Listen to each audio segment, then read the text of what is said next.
Good evening, everybody. Thanks for coming out on what appears to be a dark and stormy night. It was so nice earlier today. I'm Katie Mullering. I'm the Adult Services Librarian here at Emmett O'Neill Library. And I just want to let you know, since I see some new faces in the audience tonight, that this is part of a series of programs funded by a grant from the American Library Association and an organization called FINRA, which is the Financial Industry Regulatory Authority. And FINRA receives some of its funds from fines that have been levied against offending organizations, I'll put it that way. So if someone in a position of money management has done something fraudulent, say, and they're fined $3 billion, FINRA might receive some of that money to pass on to the public in the form of programs like this one, so that we can all kind of get on the same financial page. So it goes to benefit us at programs like this one. So I appreciate you being here. The other programs in this series, we've got, I think, 3 more programs. And the brochures are back at this book cart back in the back. The book cart is full of books on paying for college tonight. So if you're looking for more information as you leave, take a look at the book cart and you can check any of those out. And Dr. Rodriguez just told me we have 2 more programs. We have an April program and a May program. And then we have our finale with Dolores Hydock. So it's been a great program, a great series, and I appreciate those of you who have joined us. I am going to introduce Dr. Rodriguez now. He's a professor of finance at UAB and has led a great series. And actually, before I get started, I do want to show you one thing. Do you mind if we jump out of this real quick?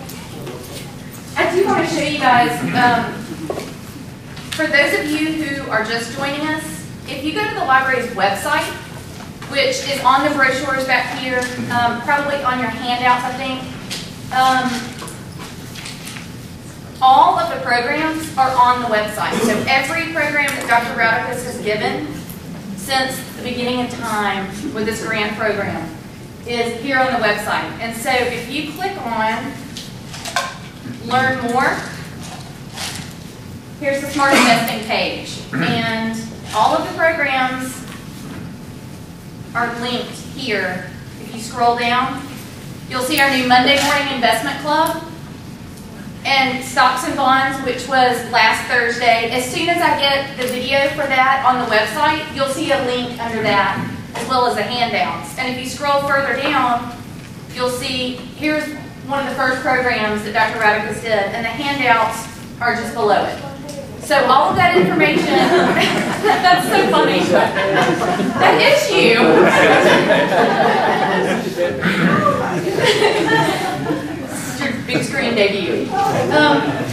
So you can see budgets and budgeting, and any links. There's Dr. Rodriguez's wife, who is also a professor of finance. She did 2 programs on families in finance and 1 for women in finance. So all of that information is on the website. We'd love for you to take a look at it, and I will, is this you? How long will they be there? Forever? Yes. As long as the library has a website, they'll be out there. So I'm going to hand it over to Dr. Rodriguez, and we'll learn about saving for college. All right. Well, thank you, everybody. Thank you, Katie, and thank you, everybody, for coming. I hope I can enlighten some of you on how to get to college, how to get it paid for. Before I get to all of that, as always, I'm not an investment advisor. I'm not a broker dealer. I'm not selling anything. I'm not liable for any decisions that you make based on what you hear tonight. Because I have to put that out there. So I'm not licensed to do this. So that's I'm not doing this. All right. Now, why are we here? Why do we have to say? Well, the problem with college is it's expensive.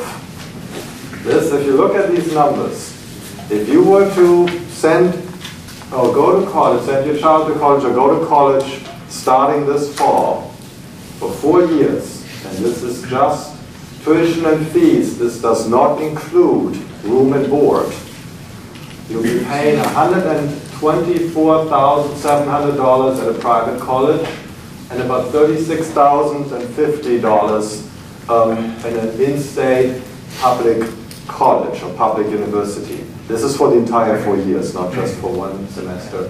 Now, if let's say, you have a child that's born today, supposed to go to college 18 years from now, that's a projection of what it's going to cost 18 years from now. By given a 6% increase, I'm just assuming a 6% increase in tuition. Just to give you an idea, private colleges have actually increased by less than 6% a year in the last few years. Public colleges, on the other hand, have increased by significantly more than that. We're looking at 8, 9 to 10% tuition increases every year because the states have cut the education budget. So that money has to come in somewhere. So when the states take it out, it's not just Alabama, it's across the country. When the states are giving less support, the money is coming in from tuition. The private schools obviously are always been tuition-based. They're receiving 80% of their revenue from tuition, so they don't have to increase their tuition as much. They have some hardships too, because some donation money has gone down, but there are, they don't rely on state money. They might get less money, but they don't get their money cut. See, at state universities in the last 4 or 5 years, you've got your budgets cut by about 20–30%, depending on where you are. If you're out in California, even more than that. So, and that's going to have to be made up somewhere. So it is expensive. It is expensive to go to college. So the first thing is, how do we afford it? Because I guess the idea is supposed to be, how am I going to afford this? How can I send my child to college, or how can I go to college, and how can I go to the college that I actually want to go to? How can I afford the college of my choice? And not so much that, it shouldn't be about, I can only afford this college. It should be, I want to go to this college, I have some idea, and hopefully I can find a way to afford that. Now, some of your children might have different ideas than others. Mine, for whatever reason, wants to go to Notre Dame. I'm not too sure about that, because as far as private schools are concerned, it doesn't get much more expensive than the University of Notre Dame. So I'm not sure. I'm just pushing them to UAB because they get a 50% discount on tuition. There are some benefits to being a professor there. So what can you do? I mean, obviously, if you have the money, you can just pay as you go. Now, not so many people can really afford that, but there are some people that can do that. So you pay later. So if you can't afford it right now, you just pay it later. You get your student loan. We'll talk about those things. Find somebody else to help you pay. Scholarships and grants. And it's one of those misconceptions that, well, I need to be a brilliant student or this or that to get a scholarship or grant. That's not true at all. That is not true at all. When I showed you this tuition slide just a few minutes ago, what happens there is that this is the total tuition. Most colleges, and then that website that is referenced here, you can also look at the net tuition. The net tuition is how much somebody actually has to pay out of pocket after all the scholarships and grants and all that is taken out. And that normally cuts it in half, on average. It cuts the tuition, and particularly in private schools. Private schools give a lot more money than public schools do. I taught at a private school before I came here, at a small Catholic school up in upstate New York, and their annual tuition was $30,000 on paper. The average net tuition that people were actually paying was about $18,000. So that is the actual net tuition. The difference was made up through scholarships and grants and all kinds of other things that help people pay. So what you see on the brochure is not necessarily what you're going to end up paying. And we get to that later when we talk about how we find money for college. Almost everybody is eligible for a scholarship, not need-based scholarships. There are very strict rules for need-based, but there's lots and lots of merit-based scholarships that you can have. And the merit could be as little as I belong to a particular organization. That might be all it takes. And the last one is, start saving now. You can never start saving early enough. So let's start with that. Let's start with the saving. Again, if I'm assuming the current annual cost $16,000, $37,000, $47,000 for an Ivy League school, This is how much money I would have to put away to afford 4 years of college at a 6% rate of return at these current tuition rates. So if I start today and I'm sending my child, my newborn child, to public school, I have to put away $432 every month to send the child through 4 years. Now that includes tuition and board, room and board, tuition and fees. That's the whole deal. This is not just tuition and fees, that's the whole thing. I would have to put away about $432. So you can see if I want to send him to an Ivy League school, or her, it would be $1,269 a month starting the day the child is born. All the way till the end when the child, hopefully after 4 years, graduates from college. The trend is more going towards the 5-year college experience, but we're still going with the 4 years in our chart. So obviously, the later you start saving, obviously the more money you're going to have to put aside. This is a significant amount of money, and it's one of those things. When you have a child, you need to start saving right away. It's really the only way that it's halfway affordable, because it is a big, and always assuming, obviously, there does not assume any kind of scholarship or grant or anything, or student loan. This is if you wanted to fully fund college for 4 years. This is how much money you would have to put aside every month to make that happen. Okay, now, what does the government do to help us save for college? There's a whole bunch of things that the government does to help us save for college. The most prominent one is qualified tuition programs, also known as 529 plans. They're called 529 plans because it's the IRS section 529 that deals with the tax status of those.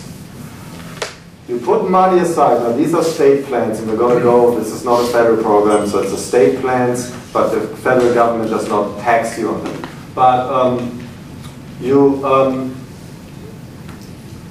owe your earnings tax deferred. You don't have to pay any taxes on any of the income that you have. If it's interest income or capital gains, doesn't matter. It's effectively, if you want to compare to anything like a retirement account, it's just not for retirement. It's like a 401k. It's just for education. If the distributions are tax-free when they're used for qualified post-secondary education costs, and there's a list of what all qualifies for that, is effectively any kind of college expense, can be used for that. Now, if it happens that your child gets a full ride, which is great, you still can take the money out, obviously, but then you would have to actually pay taxes on the earnings, but they're still deferred over however long you save for that. So you're still better off, but this is the main thing. And there's you can put as much money in there as you want to. There's no restrictions on there, and there's no income restrictions, anything like that.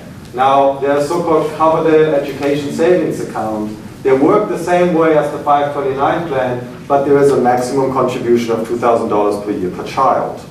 Now again, this is tax-free after that, and these can also be withdrawn tax-free for primary and secondary school expenses, so you do not actually have to wait for college. If you send your child to a private primary or secondary school, you can use that money from those accounts for that. US savings bonds can be redeemed tax-free to pay for college tuition. However, there is a limit in terms of your income. If you make more than $85,100 as a single, or $135,000 filing jointly, married filing jointly, you do not qualify for that tax exemption. So that is based on income. You can even take money out of your IRA account. Now you do have to pay taxes on the money that you take out for those qualified expenses, but you do not have to pay a penalty. Normally, if you withdraw money from your IRA account for any other reason, you're going to have to pay a penalty for doing that. You do not have to do that for education expenses, but you still have to pay taxes. So it's not a tax-free option. You just don't pay the penalty. the best tax-free option in this whole thing, as far as plans are concerned, is the 529 plan.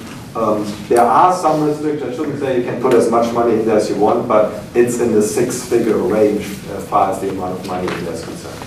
Yes? You said that you could use money from a 529 for, say, room and board and books and things Yes. like that. Yeah. Do you know about how much more over tuition, or as a percentage of, you know, comparing it to tuition, does all that run? Is it going to be like, you might as well double it? The Or? room and board is probably about 2/3 on top of the tuition. Yes. And then the books, speaking from, you know, I don't know what books cost in other disciplines, but an average textbook in finance, what I teach, runs somewhere around $200.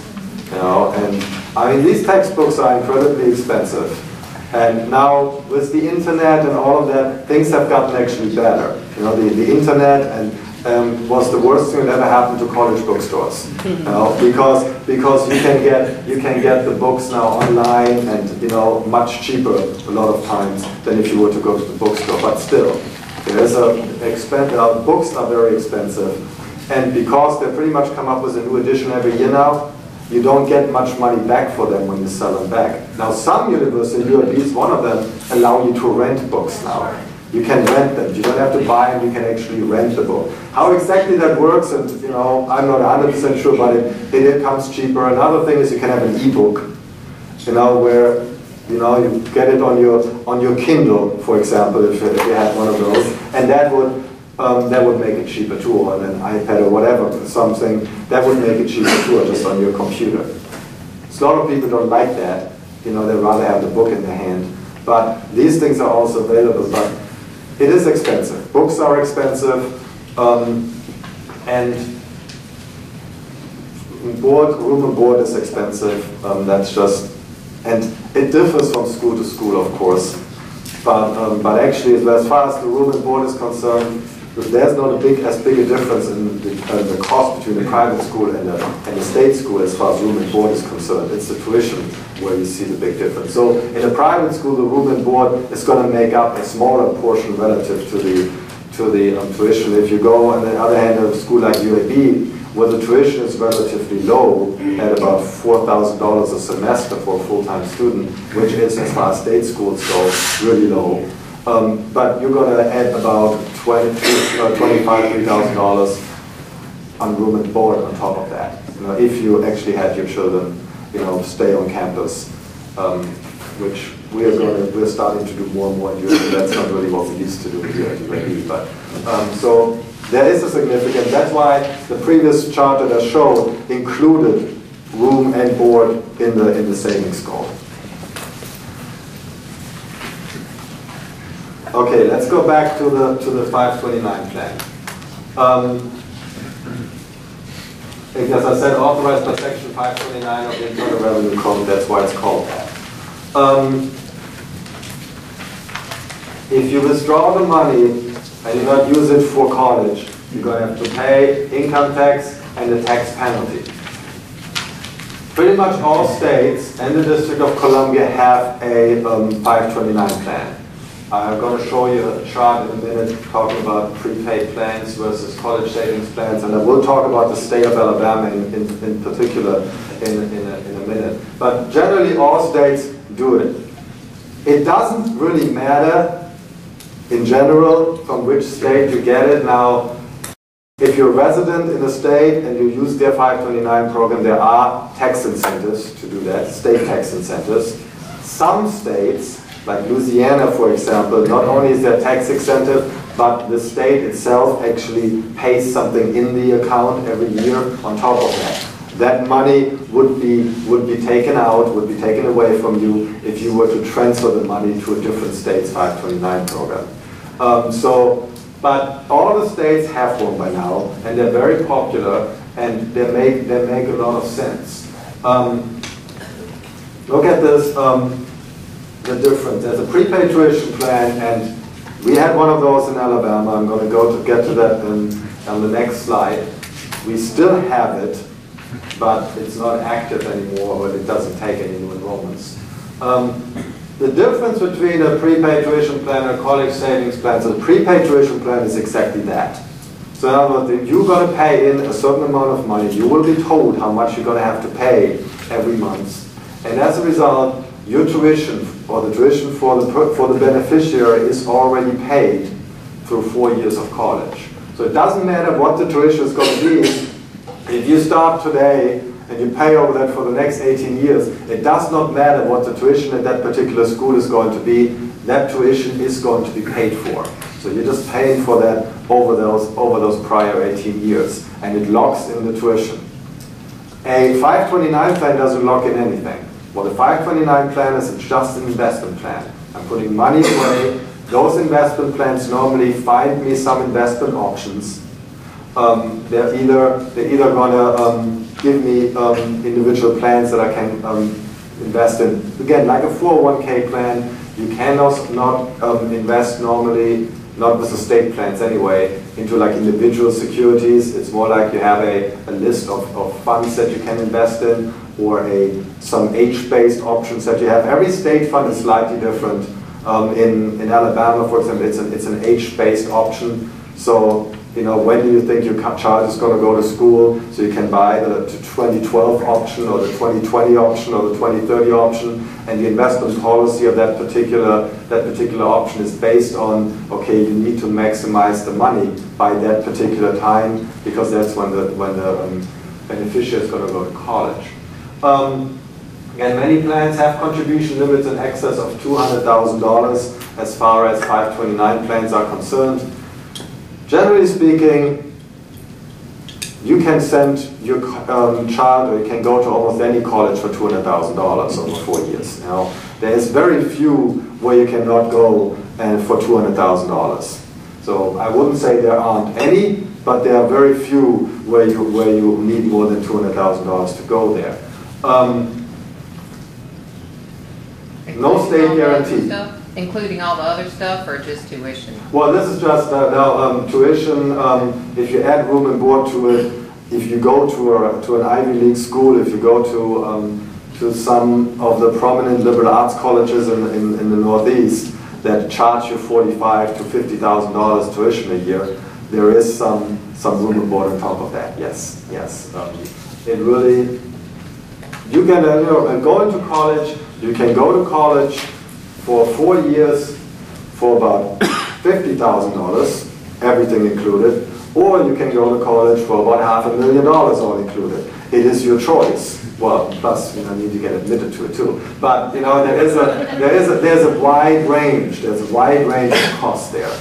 But to be honest with you, at those schools, and those really expensive private schools, hardly anybody actually pays full tuition. That's one of the things, that hardly anybody pays full tuition because of the admission standards of those schools.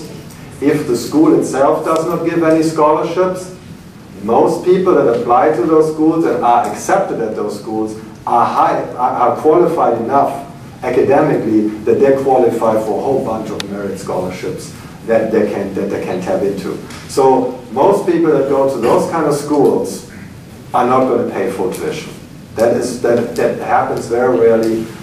It does happen to, if somebody gets admitted because, their parents are very, and have given a nice contribution to the endowment fund or something. They might get admitted, and they're going to pay for it. But generally, if you get admitted to a really expensive school, that is, you're going to have the academic qualifications for some sort of scholarship.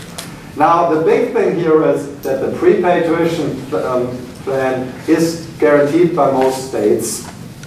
As we learned in Alabama, it wasn't the case in Alabama. They just forgot to tell people about that. They did, because at one time it was guaranteed, and then they took the guarantee away, and they didn't really make that clear to everybody that the guarantee was taken away. There is no state guarantee for a 529 plan. Again, this is an investment option. It's kind of like your 401k plan. If the investment that you invest in tanks for whatever reason, your money is gone. There's a risk. There's investment risk in those plans. Now, they're not going to invest in high-risk investments. They have a specific purpose, and the investment policy going to reflect that. But there is overall market risk that you're exposed to in those kind of plans. There is an age and grade limit for beneficiaries in prepaid tuition plans. You can't go to college for 20 years. It depends, there is restrictions on how long they're actually going to pay tuition for you, and so on and so forth. Again, none of that for 529 plan because it's your money. It's nobody else's money. It's in your name or in somebody else's name. It's an account from which you're going to withdraw money. That's all it is. It is not sitting with the state. Has nothing to do with the state. It is purely state-sponsored. Prepaid tuition plans could be actually, the money could be sitting at the state and could be funded by the state and could be backed by the state. And that's why for the prepaid tuition plans, you're normally going to have to be a resident of the state. Somebody's going to have to be a resident of the state in order to qualify for that. Yes? You're right. You have to be a resident of the state to qualify. But I had it, 4 of those. And one is going out of state to a private school, and they did pay the equivalent of what they would pay to an Alabama school, and I was happy about that. Yes, they do that. They do that. It's an equivalent. Not many people know that. True. I mean, and some plans are different from state to state. You got to be very, you got to read the fine print. What is true for Alabama might not be true for Georgia, might not be true for Mississippi, and other states have other programs. In Georgia, for example, most students in Georgia get state scholarships. Same is true in Louisiana. Everybody in Louisiana can get a scholarship from the state to go to school. There's a lot of these kind of programs. Alabama doesn't have those kind of programs as far as scholarships that everybody is eligible for, regardless of financial need. Those are across the board. They're not need-based. Alabama doesn't have that. Limited enrollment period for the prepaid tuition plan. In the case of Alabama, it is no enrollment period anymore. And again, college savings plans, you can make contributions to that plan whenever you want to. The state of Alabama has a 529 plan. It has 2 options. It has an advisor sold and a direct sold plan. The advisor sold, and I put the website addresses on there. Now, the only difference between those 2 websites is that on the college accounts 529advisor.com, you can't sign up for it. They just tell you, call your financial advisor. And that might be fine, but you have to remember that your financial advisor is not going to do this for free. That's the one difference here. The direct sold plan doesn't cost you anything. You can go to their website, you can open an account, and then you can start making contributions. You can either pay in yourself every month, so send them a check, or you can have it directly debited from your account, anything like set up a direct debit every month, every 2 weeks, or every 6 months, whatever you want to do, and the money is going to go directly into that 529 plan. You're also going to have to pick a plan. They have age-based options. So when do you think your child is going to go to college? That would be the age-based option in which you're going to invest. And they're going to, what they do is that if you have 18 years before the child goes to college, they're going to take a little bit more risk in their portfolios. They're going to be a little bit more on the equity side. And then over time, the closer you get to college age, they're going to shift the investment. So you don't have to do anything. You just put the money in there, and they're going to do the rest. And they're doing a decent job on that program. The contributions to the state plan are tax deductible up to $5,000 per year on your state income taxes, not on the federal. The federal government doesn't give you any tax deduction, but the state, you can write off up to $5,000 on your state income taxes on the 529 plans. And that's true, not necessarily the maximum, but that's true for almost all states. I mean, based on the fact that as a professor you get to move around a lot, I have 529 plans in 3 different states. For my children, and because in each one of those states, that's where you would open it up, because that's where you get the tax benefit. In other words, if you were to open up a 529 plan for the state of Georgia, the state of Alabama is not going to give you a tax benefit for that. It's going to have to be the Alabama 529 plan, which is again not run by the state. It's run by an investment firm. These are run by Kiplinger, if I'm not mistaken. So they're run by investment firms. You know, that the state has contracted with. They run them. They're running. It's part of their products that they offer, part of their mutual funds. They offer 529 plans that work with the states. That keeps they're charging very low fees, so there obviously are fund costs to that. These things all cost money. But there's a tax deduction to it. Now we also have in Alabama prepaid affordable college tuition program, or the PACT program. Now for those of you who follow the news, that program has fallen on some hard times. They have made some interesting investment choices and lost a lot of money in their portfolio when the stock market crashed. As a result, they were helplessly underfunded. So they did not have enough money actually to just pay out the tuition or the anticipated tuition to the people that were in the program right now. Now, when that program started, it was state funded and was state backed. Then they changed that. They never really gave people the impression that that had changed. So when the fund actually went down, there was no state guarantee behind it. Now they restored that state guarantee after it happened. And the state came up with some funding plan on how that's going to be funded. And you can go to the state treasurer's website and you can find out all about that plan if you are in that plan right now. If you're not in that plan, it doesn't matter because they're not going to take you. And now the plan is closed. They're not taking any new money. They're just, I think at this point, they're just hoping to get everybody through and then put away with it forever. I think it goes on up, the last I read, it was 2014. Oh yeah, no, it's going to take a while. Everybody who's in the program right now still has to be pushed through college.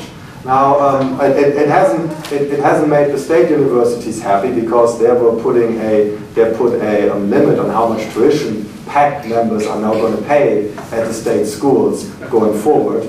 That didn't make the state schools happy, especially the ones that have a higher percentage of PACT students. They actually take a loss on tuition, which means they're going to charge somebody else more. I mean, that's how this is all going to come back. It's not so, okay, you're paying less, you might pay less tuition, guess what, you're paying a lot more fees. And some schools have changed that, some schools have gone away from the fees and rolled all the fees into tuition.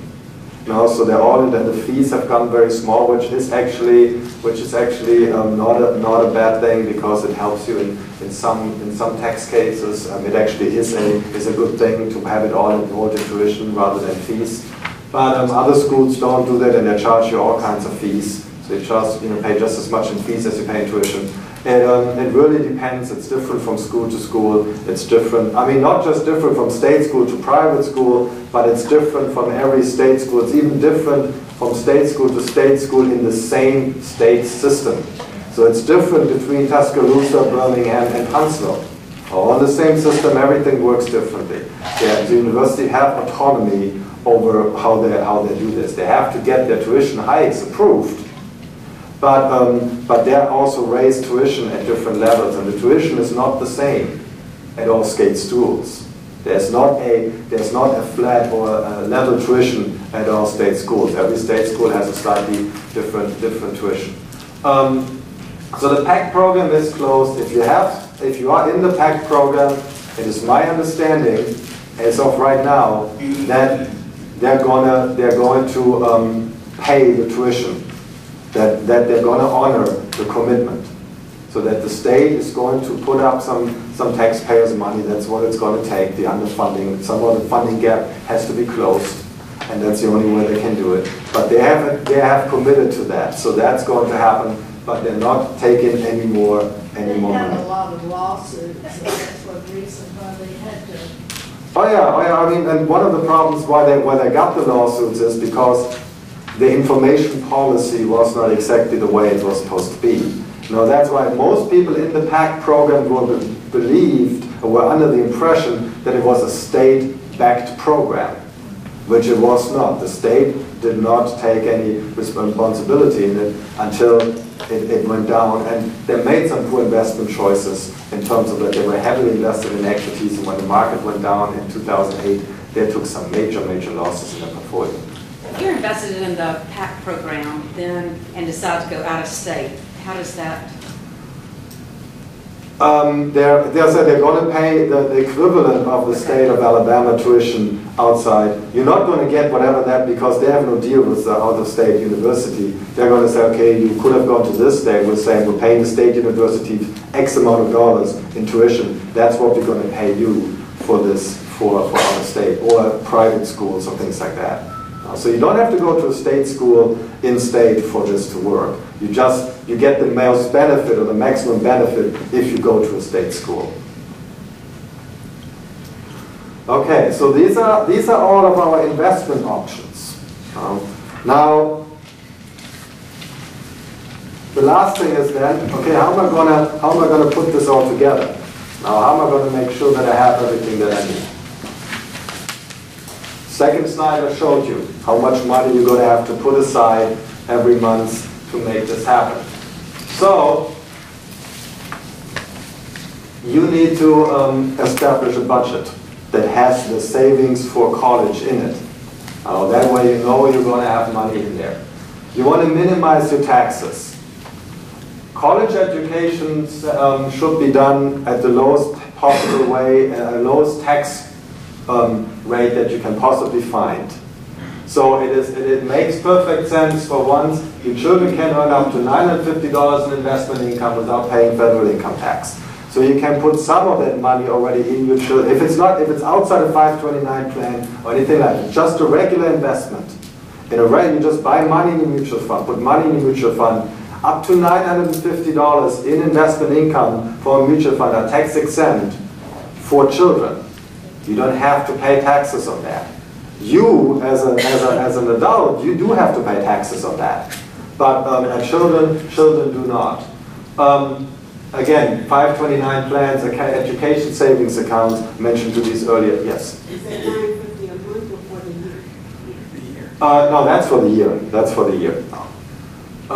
But in order to make $950 in investment income in today's market, you're going to have already some significant amount of money in there to actually make that happen. Yes? My understanding is the flip side, though, is that for a FAFSA, the child's income is counted as a 0.5% contribution for a loan, whereas the parent's income is a much lower percentile. So if you have money in your child's name, you're not really sheltering it when you fill out your FAFSA form. Oh, okay. That's going back to the financial aid. Yes, that is certainly true. But when it just comes to an investment strategy, it is sheltered. And that's tax-free whenever possible. So putting the money in municipal bond funds, for example, they are tax-free. You don't have to pay taxes on the money that you make there. Concentrate the gross portion in taxable accounts, the income-producing portion in 529 accounts. The reason for that is because capital losses, you do not get a tax benefit on the capital loss in the 529 or an education savings account. If your 529 plan loses money, you cannot account that against your taxes. If your investment account loses money, you can actually, that capital loss counts against your taxes. So that's why anything that generates income should go into your 529 account, because also you're not paying any taxes on that income. Capital gains, if they're not realized, don't have to be taxed. But income always will be taxed. The income distributions of a fund will be taxed. So therefore, that makes the most sense. So the biggest thing is to have an idea of how much money it is that you need to put aside. That's how it all starts. Now, how much money do I have to put aside, and then find a way to generate some sort of return that helps you to create enough money when the child actually goes to college, based on what you think. Some people have different ideas. Say, okay, as a parent, say, I'm going to pay for your state college. If you want to go anywhere else, the rest is on you.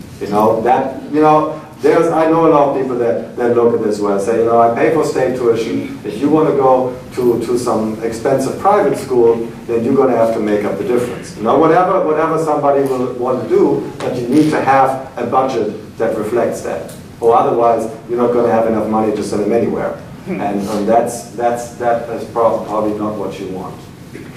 Now, putting this all aside, you can also finance your education. So instead of saving for it, you finance your education. Now, you can fill out an application, federal student aid application, the FAFSA application from the Department of Education.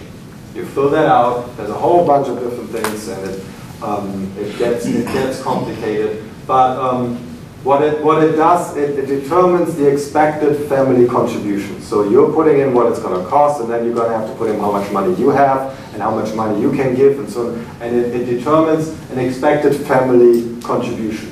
And that expected family contribution is the measure of financial strength that is going to determine how much of your loans are need-based and how much of them are non-need-based. That's because for a lot of these grant programs and some of the low-interest student loans, they are need-based. So, and the need is based on the expected family contribution. How much can the family actually contribute? And that's based on the formula that they have, and it's based on the information that you have to put in there. Once you put this all in, you're going to get what's called a student aid report. That's going to you. That's going to all the universities. All universities can access that. That's where they know. So all the financial aid officers at whatever college you go to has that report, and they can tell you. And they're the experts. They know much more about it than anybody else does. If you ever want to know about financial aid, those are the people you want to talk to. And that's what they do for a living. It's not about begging for money. They're there because they want to make sure that everybody who goes to that school can actually afford to go there. So their job is to put people, to get financial aid for people and find the right program for them, the right federal or state program, whatever there might be. And it's all based on that information. As I mentioned, almost every student is eligible for some financial aid, and for a lot of those, for the biggest programs, though, you need to meet certain eligibility criteria. Loans, long-term, low interest. Student loans carry a relatively low fixed interest. They're long-term, but they are loans. Never forget, they are loans, meaning they need to be paid back. At some point, you're going to have to pay them back.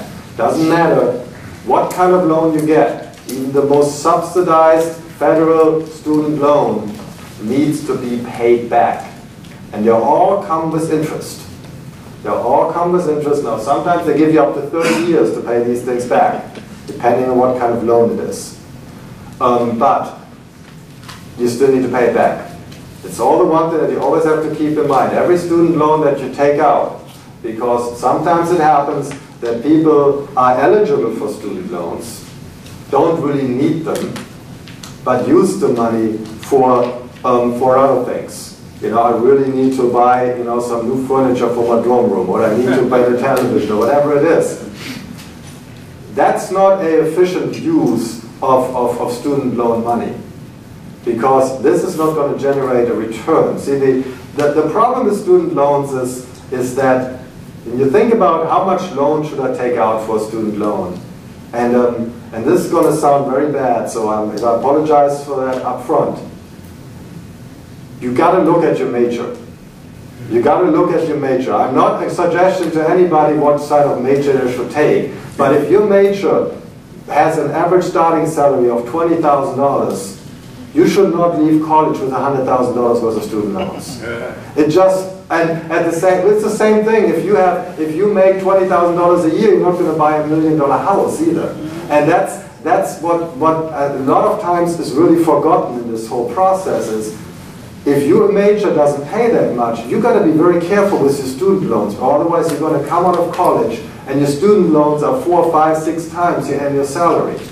Now, if you get a major that pays you $60,000, Now, if you become an engineer, those average salaries, depending on what kind of engineer you are, you can make up to $60,000 coming out of college after 4 years, not graduate school, after 4 years. Starting salaries up to $60,000. You can afford $50,000 in student loans. That is a totally different scenario. So the problem is that the schools themselves do not discriminate tuition-wise between the majors. So the major that's going to pay you $20,000, they're going to have to pay just as much tuition as the ones that are paying that get paid $60,000. There's no tuition discrimination in a college.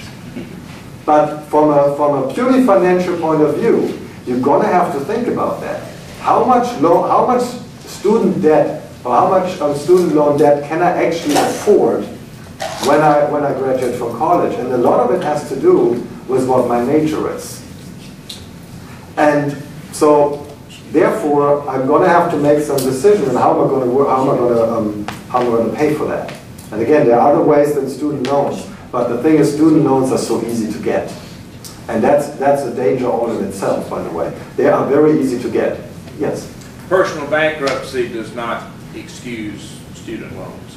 That is correct. Personal bankruptcy, as a matter of fact, doesn't excuse any loans anymore, depending on how much money you make. They used to, but they changed the bankruptcy code to the fact that you're still going to have to pay it back. You might not have to pay interest on it anymore, but if you still make enough money, you just were frivolous with your spending, but you still make enough money in salary, you still have to pay all of it back.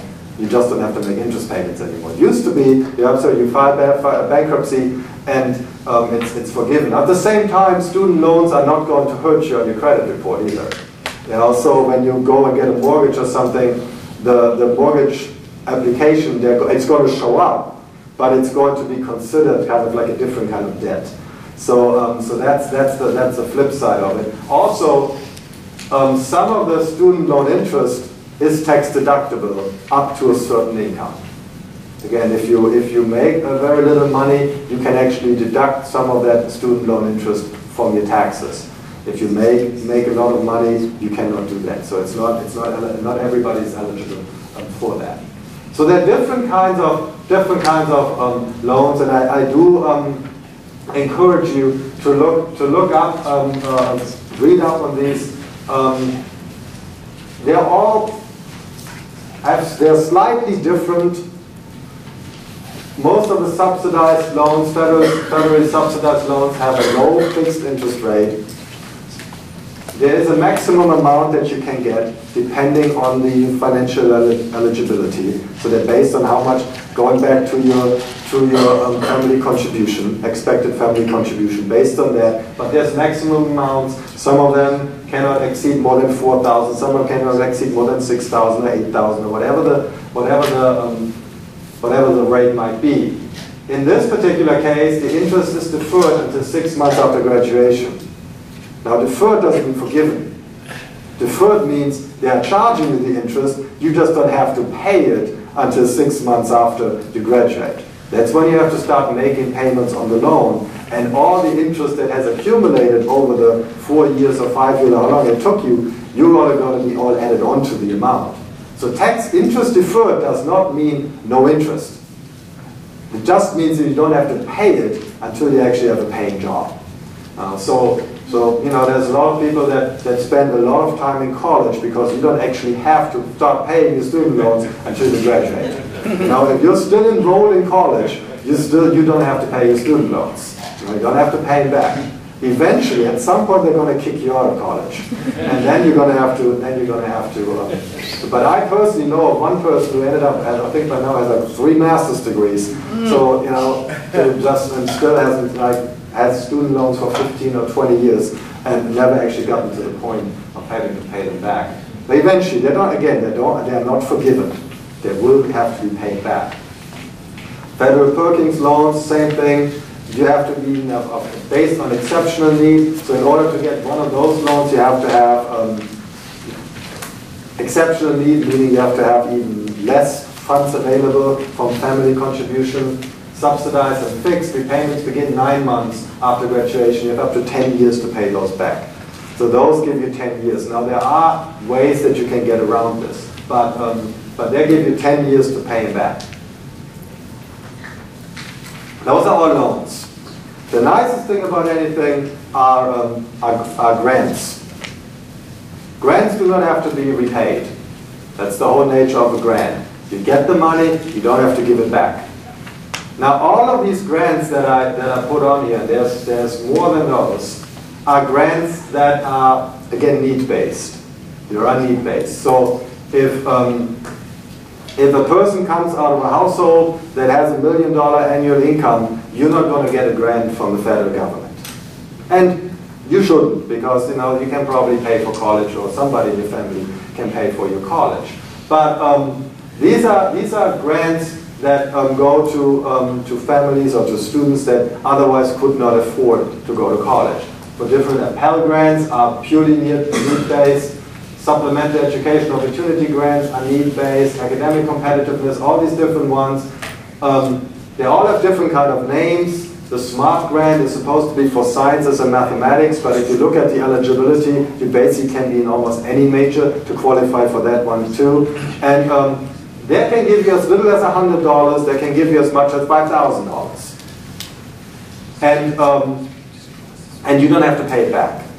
You do not have to pay the money back. That is money that's given to you by the government, and it's supposed to pay for your tuition and your education. Then, if it's actually going to be used for that depends on how it is distributed. Some colleges will directly apply this to your tuition bill, because the money doesn't come to you. The money goes to the college, and then the college either gives it to you, or applies it to a tuition bill, or applies some of it to a tuition bill and gives the rest to you, whatever they do. Or they give all of it to you. Every college is different in that regard. But the money does not come to you. You go through the financial aid office of the college. For all of these things that we talked about so far, you go through the financial aid of the college, and they're gonna get that for you, and they're gonna notify you if you got it and what the payments are, and they're gonna give the money to you. They will write you a check if that's what they do. They will write you a check for the money, because they get the money from the federal government for this. Work-study programs. It's a federal program where you can earn money to pay for college. What that does actually, it pays the college. So in other words, if you get a job at a college or a not-for-profit organization or something like that, you're tutoring, elementary school kids in reading or math or whatever it is, the school gets paid half of the money that they pay you by the government. And that's a work-study program. So it's labeled as a work-study program. They have to pay you at least minimum federal minimum wage for your job, and they can get up to 50% of the money that they pay you from the federal government. Now they have to prove to the federal government that the person they pay to actually has a financial need for that. So that's another need-based option. The states have need-based options. If you go, actually for all of these things, if you go to the website of the Alabama Commission on Higher Education, which is a state chartered commission, they have a website, and I put that link on there. This is the Paying for College website, and it's going to have links on it to all the federal programs and all the state programs. There are state programs for need-based options. Again, this is all need-based. This is not merit. This is all need. Now some of them you need that there is merit also in terms of GPA, but the number one, the minimum requirement is need, and then you also have to academically qualify. Like for example, the SMART grant, you do have to carry a 3.0 GPA, but you also have to have a financial need. Just having a 3.0 GPA is not going to get it, not going to get you the grant. Only having a financial need is not going to get you the grant either. If you have a financial need and a 3.0 GPA, then you qualify for that particular grant. Again, this is money given to you. They don't just give it away. There needs to be some sort, you need to meet the eligibility requirements. Non-need-based options, there's lots of them there too. Unsubsidized loans, just basic student loans. I mean, you can go to your bank and get a student loan. Banks offer student loans. You can do all that.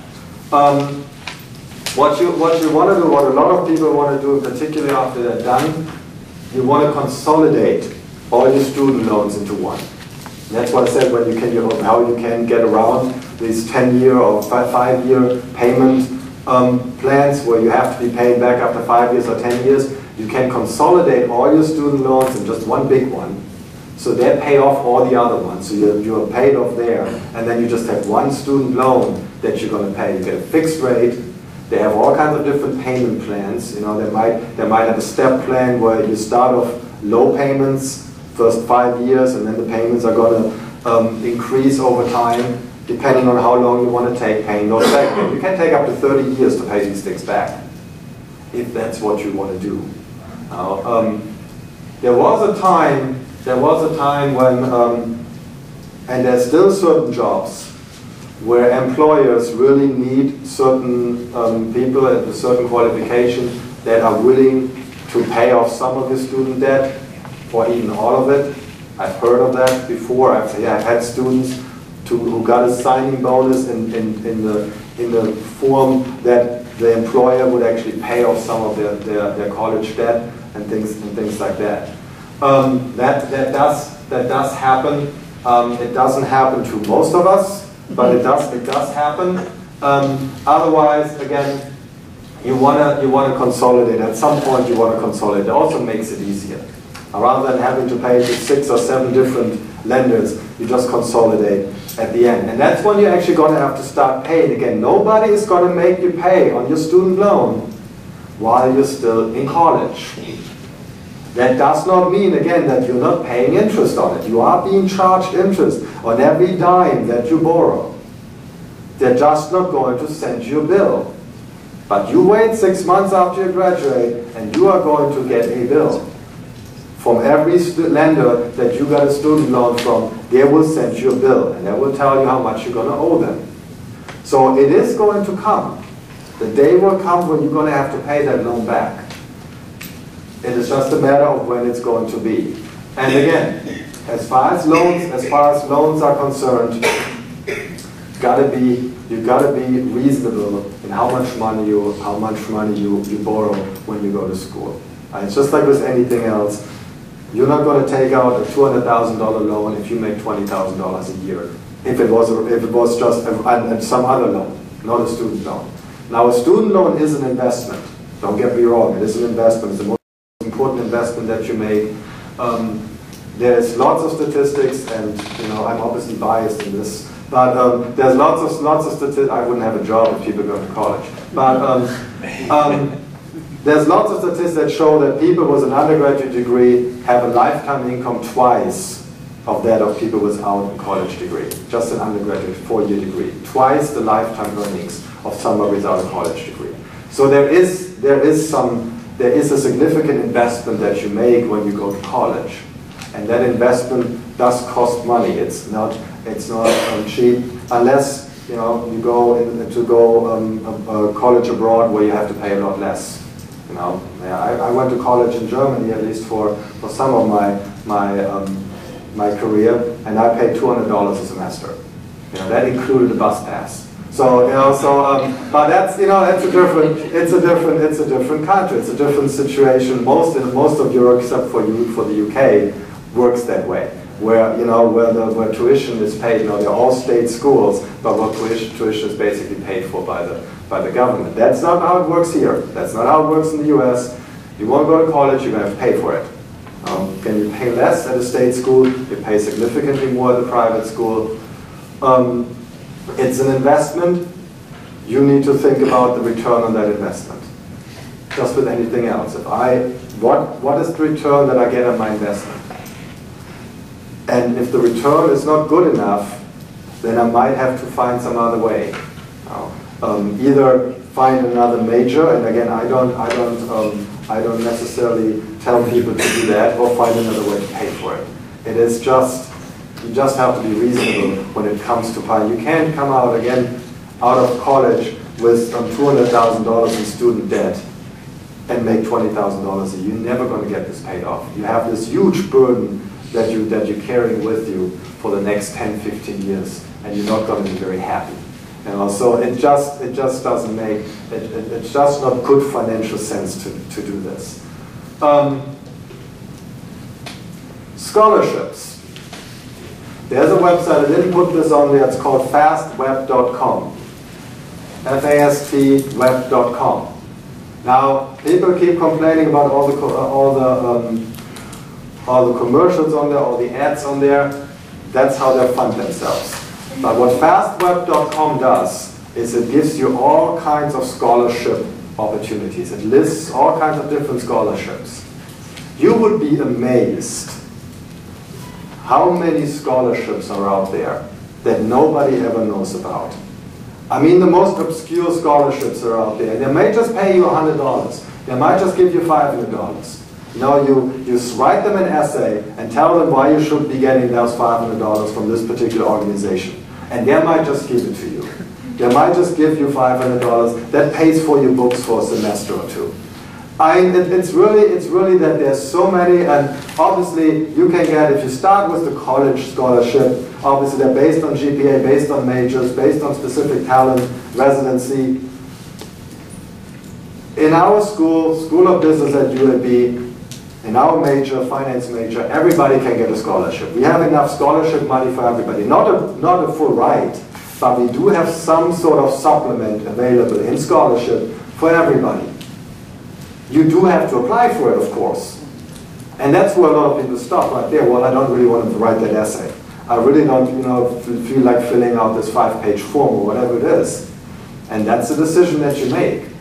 But that's money that's given to you for free. You don't have to give it back. It's not for free because you actually have to do something for it. You do have to write an essay. You do have to fill out a form. But you don't have to pay it back. Yes? Dumb question, but are scholarships taxable? Because you're not earning money as a student. No, you don't pay taxes. It's not a tax. No, it's not. You do not have to. There is a special item on your 1040 about scholarship income, and it's dependent. It needs to be classified a certain way, and you will actually get a form from your school, something like a W-2 just for scholarships, and you less than you don't have to pay taxes. It depends on your status, though. Yes. Yeah, can you confirm that, please? My understanding was that any amount of scholarship or fellowship above and beyond tuition fees and books was taxable. Yes. Now you're absolutely right. I have to clarify that if your scholarship is an income, it's a different story. Like if you get a scholarship and you pay and you have more than you actually need, then you have to pay taxes on that. Scholarships that you get that are purpose-based, like the university pays for your tuition, you don't have to pay taxes on that. Even though that is a benefit to you.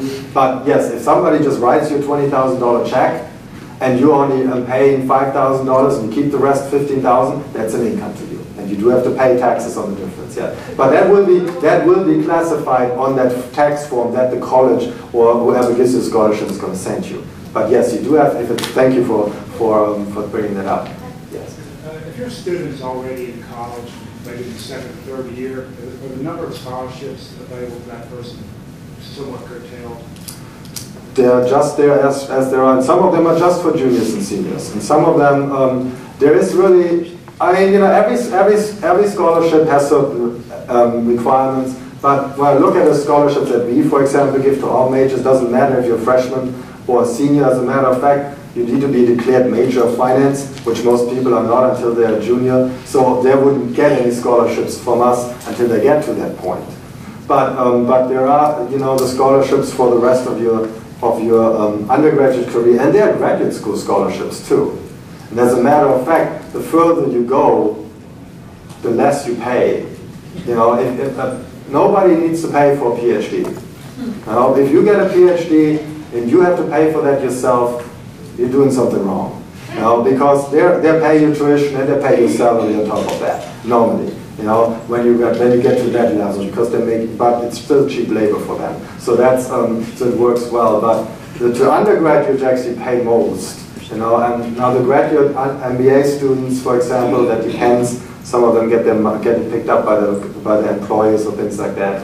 But you're looking at these college award that scholarships that colleges award, again, GPA, residency, major. Specific talent, like you do get people get athletic scholarships. That's based on a specific talent. It's not based on academic merit. You know how to do something much better than everybody else. And you get a scholarship based on that. You still, at least in most schools, have to stay academically eligible. Some schools find some ways around that, but generally, you do still have to be academically eligible. I hate to say it, but the Kentucky basketball program would not be around if they didn't find a way to do this. How do you motivate a student to go to class that knows that they're only going to stay for 9 months? But they do have to go to class and they have to carry a 2.0 GPA, only in the fall semester though, to be eligible to play. What they do in the spring doesn't matter anymore under NCAA rules. It's only the fall semester, only the fall. If you make it to the final exams and right before Christmas, and you're still at a 2.0, you can play out all the way to March Madness. But which is interesting, because in football you have to be eligible going into the semester, and then if you fail the fall semester, you cannot go to the ball games. See, in basketball you get a better deal. In football you actually have to be eligible 2 semesters. In basketball you only have to be eligible 1 semester to play the whole season. But anyway, there is a specific talent. People get scholarships in music. When I went at LSU, for example, people got scholarships for the band. The LSU marching band gives full rights to their members. Now it is a very good marching band, so that's how the UAB does not give you a full ride for the marching band. But yeah. Quick question then on who awards that? Is it the dean of the college that looks at the final application and says you are it, or the committee work? How typically? That depends. That depends. Again, they are school-wide, so there is a university-wide committee that's gonna select them, or it is a college-specific, so now with a school-specific School of Business program. We do have programs, presidential scholars and things like that, where we pay a full ride for 4 years for some of our students. That's a decision coming from the School of Business. There are scholarship committees that look at the applications and award those scholarships. So it depends on who's giving them out, because the money is awarded differently. Those universities have scholarship funds, but the colleges within the universities have their own scholarship funds. Then there are people that donate money, not necessarily to the university, but they make it very specific. Say, I'm going to give UAB $1 million, but you can only give it to engineering majors, for example. So it's a very specific purpose, and the university cannot do anything else with it. And that happens, and then there would be a specific committee, and they're set up, and a lot of times when it is from an outside donor, the donor has some word in it. Does the committee, is it typically a small group of people? Is it diverse? No, it's a small group of people. Again, it all depends, and it also depends on who set that up. And mostly the scholarships that you get within a school, not university-wide, are from some private donor, and that particular donor is going to say, well, I want to have it this way. And you're not going to argue. If somebody comes to you and said, I'm going to give you $5 million for a scholarship fund, and you want to have the last say who's going to get it, I'm okay with that. Because I know at least somebody's going to get it. I might not always agree with who's going to get it, but at least I know students are going to get it. So it depends. Now, outside scholarships, there's lots and lots of companies that give outside scholarships too. Yes? Yes, can you explain the based on the major? Can you give us an example? We have lots of accounting students that get scholarships that are funded by accounting firms, for example. They only go to accounting majors. There are scholarships that only go to if you are a major in biology, or you are only eligible for that if you're majoring in English or in history. That's what that means. So there are specific scholarships that are just for a particular major. So if you are a marketing major, you're not going to get a scholarship from the finance department. You're not going to be eligible for that. You're going to have to get one from the marketing department.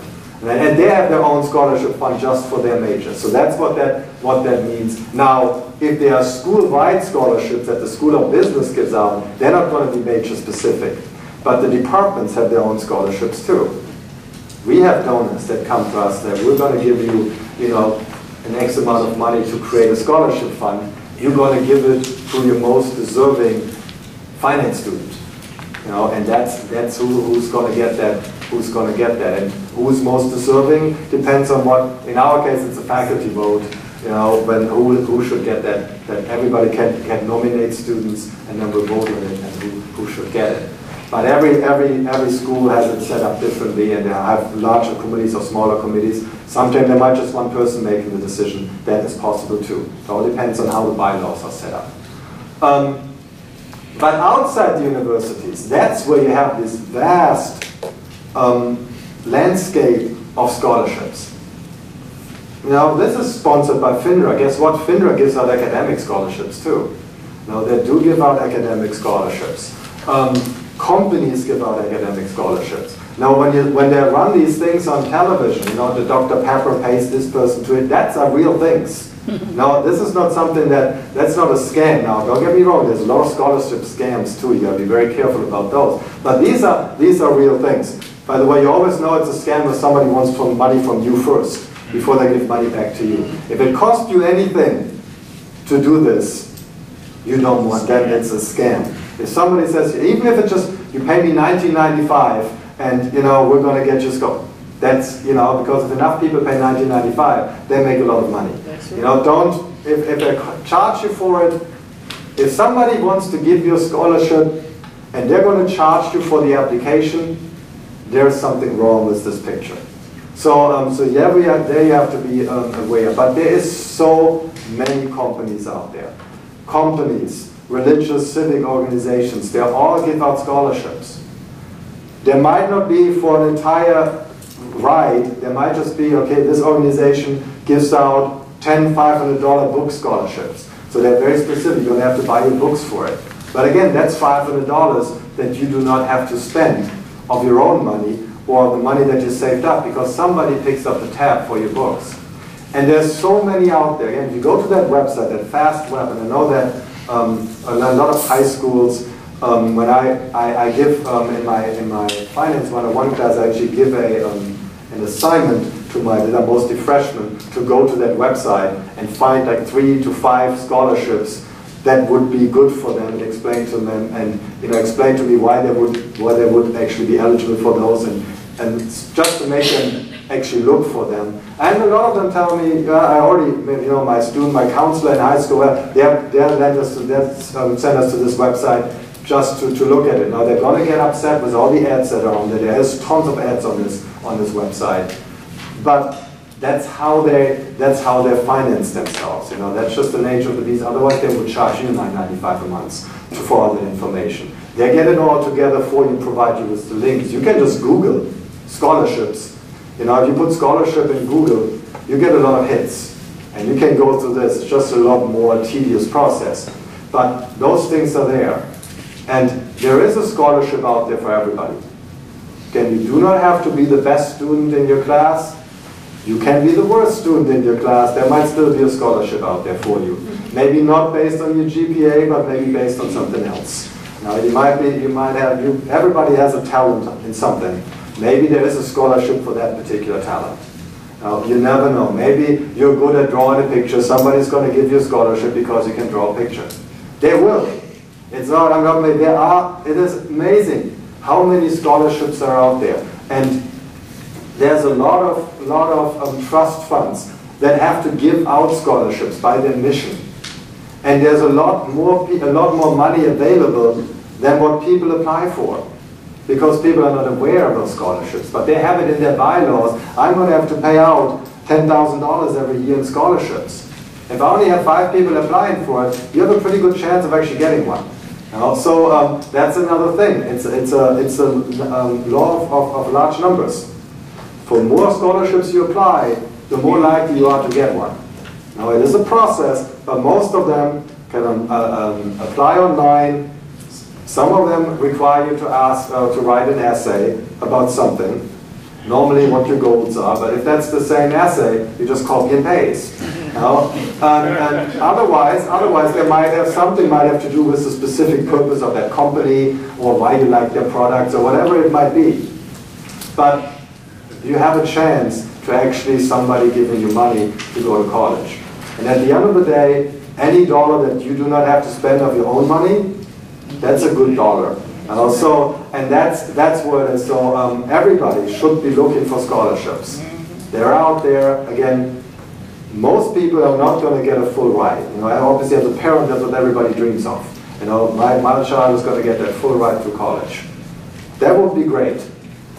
It's not going to happen for most of us. You know, these full rides, there are very few, because that is a significant amount of money that the university gives to you, depending on which school you go to, when they pay for room and board and tuition for 4 years. They don't even do that for athletic scholarships, you know, because they do them on an annual basis. They roll them over on an annual basis. And as far as athletic scholarships are concerned, unless you're in basketball and football, you're not going to get a full one anyway. Now, if you look at UAB athletics, those are the only two sports that actually get full scholarships, athletic scholarships. Everybody else, they have partial scholarships. They're like 2 or 3 or 4 athletes sharing one scholarship, because these are the non-revenue producing sports. They don't get the same kind of scholarships.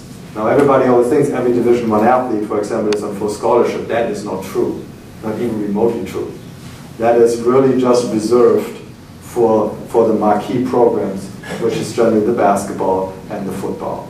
That's where the athletic scholarships lie. The problem then is that the poor NCAA Division I athletes that do not get a full scholarship still fall under the exact same rules as the ones that do get a full scholarship.